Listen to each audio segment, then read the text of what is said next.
blood stained the December snow, bright and unforgiving against the moonlight.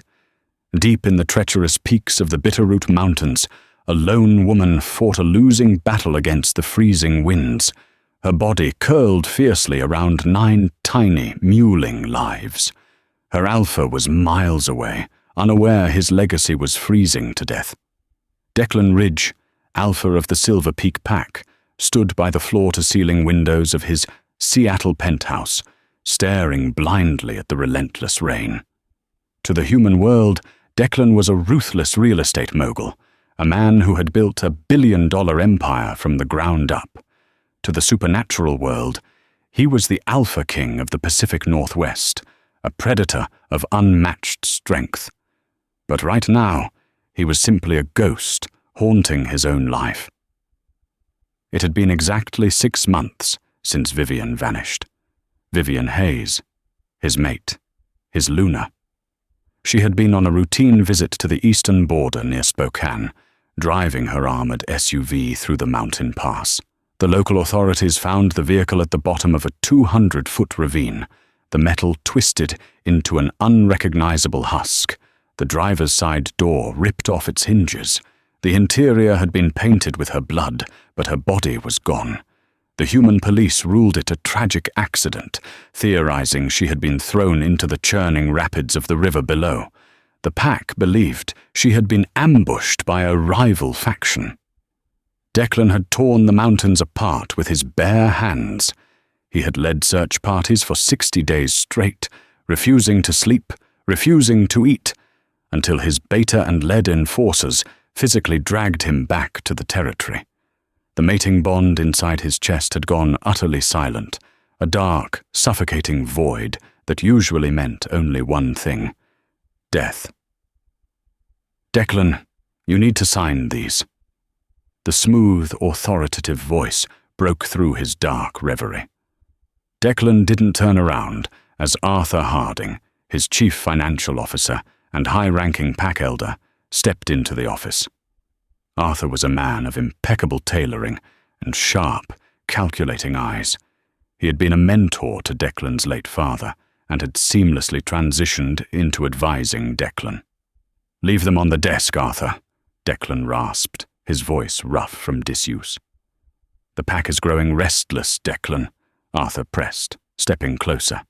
The faint scent of expensive cologne and old parchment wafted off him. "It has been half a year. The neighboring packs are sensing our instability. A king without a Luna is a target. You need to accept that Vivian is gone. Genevieve Croft has been stepping up, handling the charity galas, managing the Omega wards. She comes from a strong bloodline. She would make an excellent—" "If you finish that sentence," Declan interrupted, his voice dropping to a low, lethal growl that rattled the glass panes. "I will rip your throat out and feed it to the feral hounds." Arthur paused, his jaw tightening.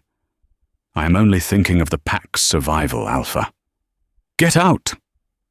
As the oak door clicked shut, Declan pressed his forehead against the cold glass. He couldn't explain the madness that gripped him.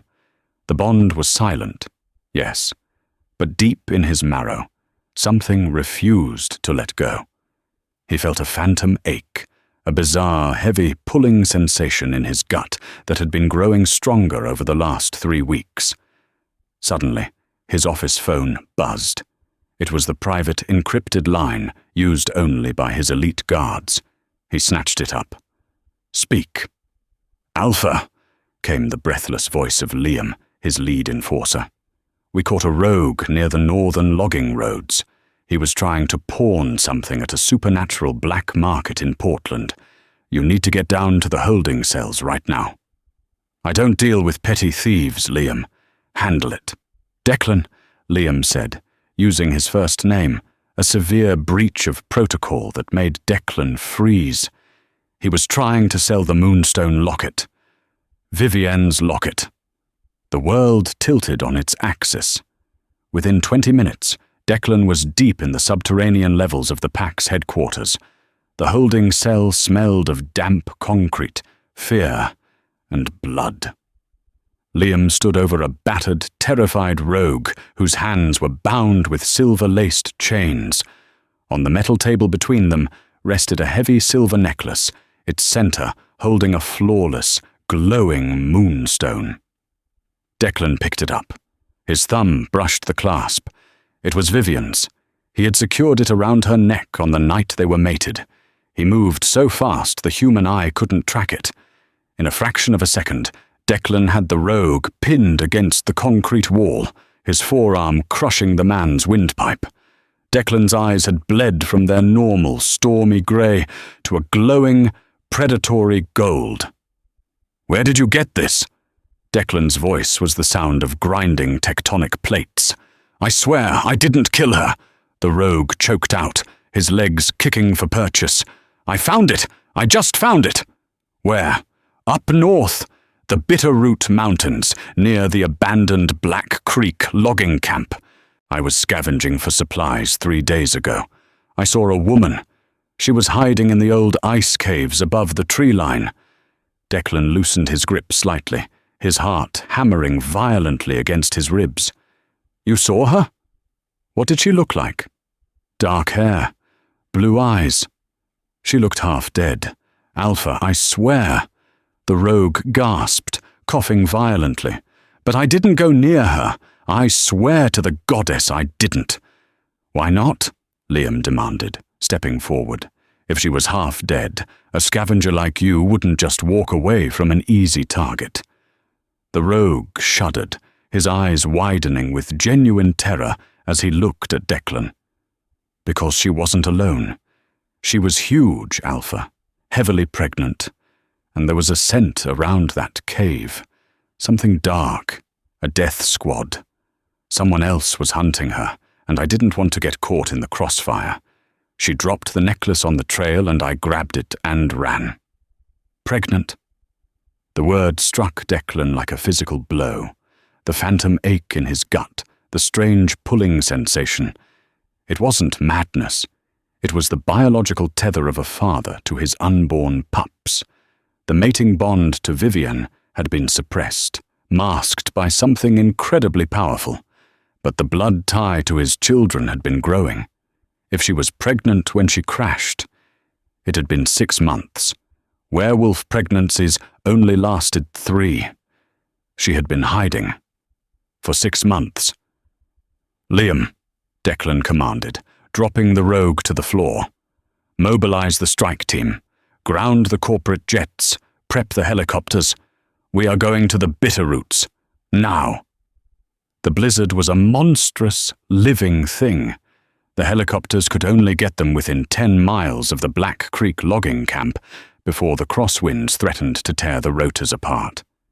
Declan, Liam, and 3 of their most lethal trackers dropped into the waist-deep snow, instantly shifting into their massive wolf forms. Declan's wolf was a nightmare of midnight black fur and golden eyes, standing nearly at the shoulder of a full-grown man.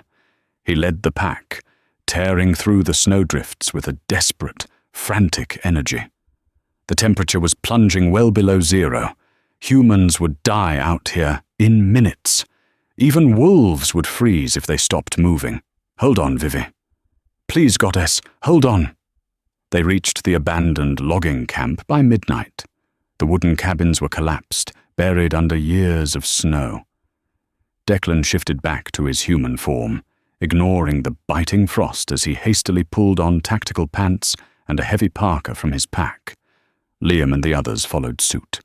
"The wind is wiping out all scents," Liam shouted over the howling gale, sweeping a heavy flashlight across the white expanse. "The rogue said the ice caves above the tree line." Declan closed his eyes, forcing himself to bypass his physical senses and tap into the primal, spiritual bond. He ignored the cold. He ignored the wind.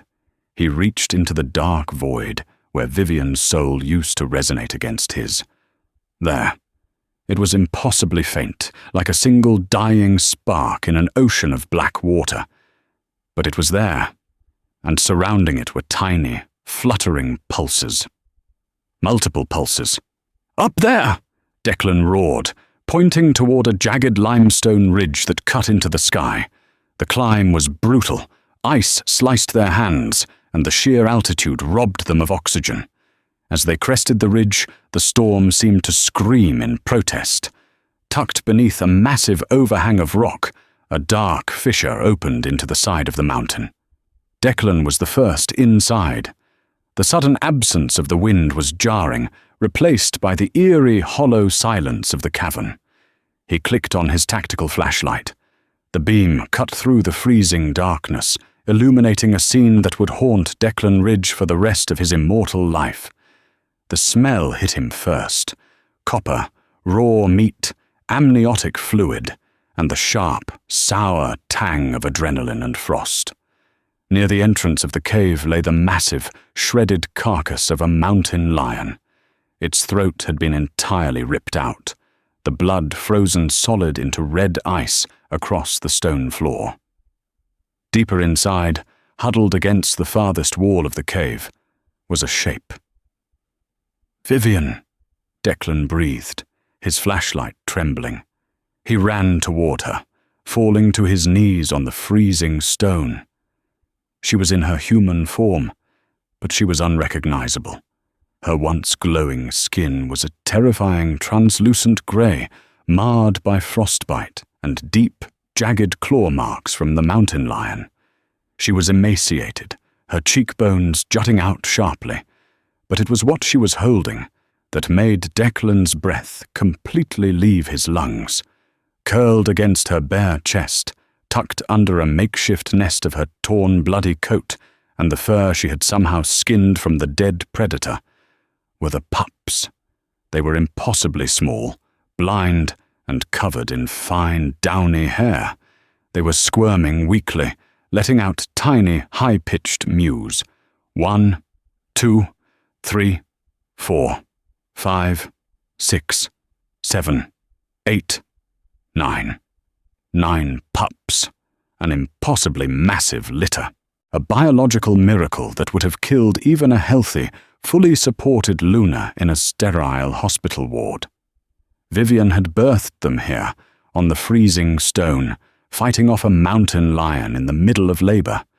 She had wrapped them in her own clothes, pressing her naked skin against them to share her fading body heat. She had kept herself awake, bleeding and freezing, knowing that if she closed her eyes, her babies would die. "Vivi," Declan choked out, tears finally breaking free, freezing instantly on his cheeks. He frantically unzipped his heavy parka, wrapping it around her and the pups, pulling her freezing body against his chest. "I'm here. I've got you. Oh, goddess, I've got you." Vivian's eyelashes fluttered. Her lips were blue, cracked and bleeding. Her eyes, usually a vibrant, sparkling blue, were dull and glassy. It took her a moment to focus on his face. "Declan?" she whispered, her voice sounding like dry leaves scraping over stone. "Yes, my love. It's me. I'm taking you home. You're safe now." Liam and the trackers had rushed in, immediately stripping off their own thermal layers to build a protective barrier around the mother and the 9 pups, activating emergency thermal blankets. "No!" Vivian weakly gripped the front of Declan's shirt. Her fingers were like ice, but her grip was desperate. "No, don't take them back. Not safe. He found us." "Who?" Declan asked, brushing her matted, blood-soaked hair from her forehead. "Who found you, Vivi? Who did this to you?" "The crash wasn't an accident," she wheezed, her body shivering so violently it shook the pups. "Wolfsbane, in the air vents. I shifted, ran, kept moving so they couldn't track my scent, hid the pregnancy." "Who put the wolfsbane in the car, Vivian?" Declan's voice was remarkably gentle, though a murderous rage was igniting a roaring fire in his blood. Vivian looked up at him, a tear slipping down her frost-bitten cheek. "Arthur. It was Arthur. He wanted Genevieve to be Luna, to control you." She took one shuddering breath, her eyes rolling back as her head fell limply against Declan's chest.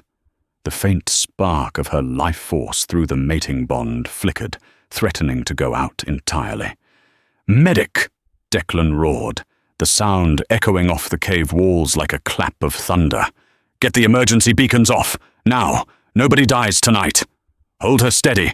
The IV fluid is crystallizing in the tube!" Liam bellowed over the deafening shriek of the blizzard outside. His massive, calloused hands worked frantically, rubbing desperately needed friction into Vivian's frost-blackened arms. Inside the cavern, the air was a chaotic whirlwind of tactical precision and primal panic. Enforcer Jackson had stripped entirely to his waist, securing 3 of the impossibly small, fragile pups against his bare, burning chest. He wrapped them tightly in his heavily insulated thermal jacket, turning his own body into a living incubator. The other trackers instantly mirrored his actions, dividing the remaining newborns among themselves. Declan held Vivian, refusing to let anyone else touch her. He channeled every ounce of his alpha aura, pushing his own regenerative energy through their dormant mating bond, trying to force her failing heart to keep beating. "Alpha!" A voice crackled through Liam's encrypted earpiece. It was Wyatt, their lead pilot. "I've got the Sikorsky UH-60 hovering directly over the ridge. The crosswinds are hitting 40 knots and climbing. If we don't winch you up in the next 3 minutes, the rotors are going to ice over, and we all drop into the ravine." "Drop the cables!" Declan roared into the comms. The extraction was a terrifying blur of freezing agony and deafening noise. Heavy steel winch cables lowered from the belly of the blacked-out military helicopter, whipping wildly in the tempest. Declan strapped Vivian to his chest in a tactical harness, shielding her battered body with his own bulk as they were violently yanked into the sky. The trackers followed suit, fiercely guarding their precious cargo. The moment the heavy steel doors of the Sikorsky slammed shut, the interior of the cabin transformed into a makeshift trauma ward. Heat blasted from the overhead vents. Declan laid Vivian gently on the steel floor, ignoring the blood soaking through his own tactical gear. "Call Dr. Harrison Sterling," Declan ordered Liam, his voice dropping to a lethal, terrifying calm. "Tell him to lock down the subterranean supernatural wing at Harborview Medical Center in Seattle. I want pediatric incubators, massive blood transfusions, and the top lichen surgeons scrubbed in and waiting on the helipad. If a single human doctor sees us, wipe their memory. Clear the city's airspace." "Already done, Alpha," Liam replied, his eyes fixed on the tiny, squirming bundles in his jacket. "Declan, they're strong. I can feel their wolves already. They are fighting." Declan looked down at Vivian's pale, lifeless face, pressing his forehead against hers. "You hear that, Vivi? They are fighting. Don't you dare leave me after surviving all of this." The flight back to Seattle was an agonizing test of endurance. When the helicopter finally touched down on the illuminated roof of Harborview Medical Center, a swarm of medical personnel in dark scrubs descended upon them. Dr. Harrison Sterling, a distinguished pack elder and the foremost expert in lichen biology on the West Coast, took one look at Vivian and the 9 pups and went entirely pale. "By the goddess!" Harrison breathed, immediately barking orders as orderlies rushed stretchers forward. "Get her on a high-flow thermal bypass. The pups need immediate neonatal intensive care. Alpha, you cannot follow us into surgery. She is severely depleted. 9 pups. They've been cannibalizing her wolf's regenerative cells just to survive the gestation. We have to operate now." Declan stopped at the swinging doors of the surgical wing, his boots leaving bloody footprints on the pristine white linoleum. He watched them wheel his mate and his children away. He stood there for a long time. Slowly, the terror that had gripped him for 6 months crystallized into something cold, sharp, and infinitely dangerous. The sorrow was gone. Only the Alpha King remained. "Liam," Declan said, quietly, not turning around. "I'm here, Alpha," Liam replied from the shadows. "Have Jackson secure this floor. Nobody enters or leaves. Where is Arthur Harding?" He called an emergency board meeting at the Ridge Enterprise Tower for 8 a.m. today. He's planning to officially declare you mentally unfit to lead, using the Pack's plummeting financial portfolios as leverage to install Genevieve Croft as acting Luna and himself as regent. Declan checked the heavy Rolex on his wrist. It was 7:15 a.m. Perfect. 45 minutes later, the executive boardroom on the 80th floor of Ridge Enterprise Tower was thick with the scent of expensive espresso, nervous sweat, and unchecked ambition. Arthur Harding stood at the head of the massive mahogany table, adjusting the cuffs of his bespoke Brioni suit. Beside him sat Genevieve Croft, playing the part of the somber, reluctant leader in a black designer dress. The room was packed with regional alphas, pack elders, and corporate shareholders. "It is with a heavy heart," Arthur projected, his voice a masterclass in fake sorrow, "that we must address the deteriorating mental state of Alpha Declan. For 6 months, our borders have been vulnerable. For the survival of the Silver Peak Pack, we must vote to enact the Regency Protocol." The heavy oak doors of the boardroom didn't just open, they were violently kicked off their hinges, sending a shower of splintered wood across the plush carpet. The room erupted in gasps as alphas leaped to their feet. Declan Ridge walked in. He was still wearing his tactical gear, his shirt torn and heavily stained with dried blood. He smelled of death, ice, and unbridled power. His alpha aura slammed into the room like a physical shockwave, forcing 3 of the lesser alphas to immediately drop to their knees, gasping for air. "Sit down," Declan commanded. The room obeyed instantly. Arthur's polished veneer cracked. "Declan, you're covered in blood. We were just—" "I know exactly what you were doing, Arthur," Declan interrupted softly, slowly walking down the length of the table. "You were trying to steal my throne while I was retrieving my family." Genevieve stood up, feigning confusion. "Family. Declan. Vivian is gone." "Say her name again, Genevieve, and I will rip your throat out," Declan promised, his glowing golden eyes locked entirely on Arthur. Declan reached the head of the table and slammed a thick manila folder onto the mahogany. "I had my intelligence team rip into your offshore accounts in the Cayman Islands. You got sloppy, Arthur. $2 million wired to a rogue mercenary outfit called the Blood Iron Syndicate, exactly 1 week before my mate's car was run off the road." Murmurs of shock rippled through the elders. Arthur took a step back, the scent of his terror suddenly overpowering the room. "It's a fabrication," Arthur stammered. "He's lost his mind." "My mate was found last night," Declan announced, his voice echoing off the glass walls. "Alive, hiding in a freezing cave in the Bitterroots. She survived the wolfsbane you put in her ventilation system. She survived the crash, and she survived giving birth on the bare stone." Declan leaned in close. "To 9 pups." The boardroom descended into absolute, stunned silence. 9 pups. A blessing from the moon goddess herself. Attempting to murder a pregnant Luna, attempting to assassinate 9 royal heirs, Declan whispered. Arthur shifted instantly, his clothes tearing apart as a massive, grey-furred wolf erupted in the boardroom, lunging for the shattered door.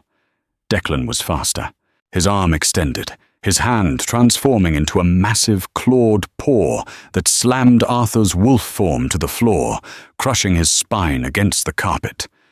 Arthur whimpered, completely pinned.